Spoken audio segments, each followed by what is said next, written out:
Et yo les gens, c'est Osnora, j'espère que vous allez bien, moi ça va nickel, et aujourd'hui on va parler de deux webtoons totalement fous, vous allez comprendre très rapidement, sur ce, bonne vidéo. WhatsApp les manoirs, on adore ça, j'en parle à mon papa, on ne lit que ça, on vit pour les manoirs, WhatsApp les manoirs. Donc avant de commencer avec le premier webtoon, je vous rappelle juste que pour les deux prochains webtoons, il n'y a vraiment aucune logique à avoir si vous voulez comprendre un minimum l'histoire. Du coup, en premier on commence avec Le créateur est en pause, qui a juste l'histoire d'un web romancier de 3ème ordre, de 3ème classe, pas très connu, qui s'appelle Yushin.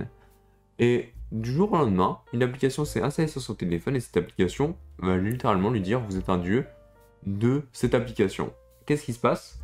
Il va tout simplement devoir écraser des fourmis et devenir le dieu d'un peuple de fourmis. Bien évidemment, il ne vit pas dans un monde normal, c'est un monde où des chasseurs vivent et du coup, il existe des rangs de SSS AG. Notre héros est un utilisateur de rangée et son pouvoir va visiblement évoluer en fonction de ses actions dans ce jeu vidéo. Bien évidemment, à cause de ça, des actions vraiment irréalistes vont se passer de plus en plus, et notre héros va devenir de plus en plus fort de façon très particulière. En tout cas, gros potentiel imaginaire de la part de cette œuvre. Je vous conseille vraiment d'aller le lire si vous avez un sens critique très ouvert. Et si votre sens critique vous permet de lire cette œuvre, je vous invite à dire dans les commentaires de façon constructive comment je pourrais améliorer mes vidéos. En tout cas, un gros merci à ceux qui s'abonnent et qui mettent des likes à chacune des vidéos. Ça fait énormément plaisir en tout cas. Et du coup, bah, bientôt les 1000 abonnés, je compte sur vous. Et du coup, en deuxième webtoon, on va retrouver cette fois l'effet inverse. C'est pas le jeu qui va venir au joueur, mais plutôt le joueur qui rentre dans le jeu. Il va jouer la classe qui est le prêtre de la corruption. C'est un prêtre un peu pas très sympa, qui va suivre un dieu, une déesse plutôt pas très légale. Bien évidemment, notre héros va devoir cacher sa classe au reste du monde, parce que sinon, il risque de mourir. Mais notre prêtre n'est quand même pas un monstre dénué de tout bon sens, il va quand même se faire passer pour un bon prêtre et aider les gens.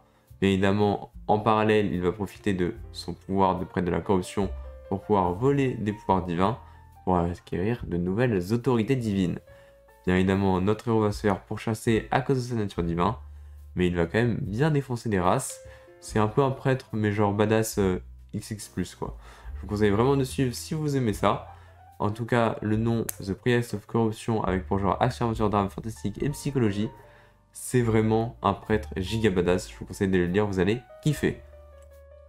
Et comme d'habitude, c'est la fin de la vidéo. Je vous remercie beaucoup d'avoir suivi la vidéo jusqu'au bout pour ceux qui l'ont fait. N'oubliez pas de vous abonner et mettre un commentaire si elle vous a plu.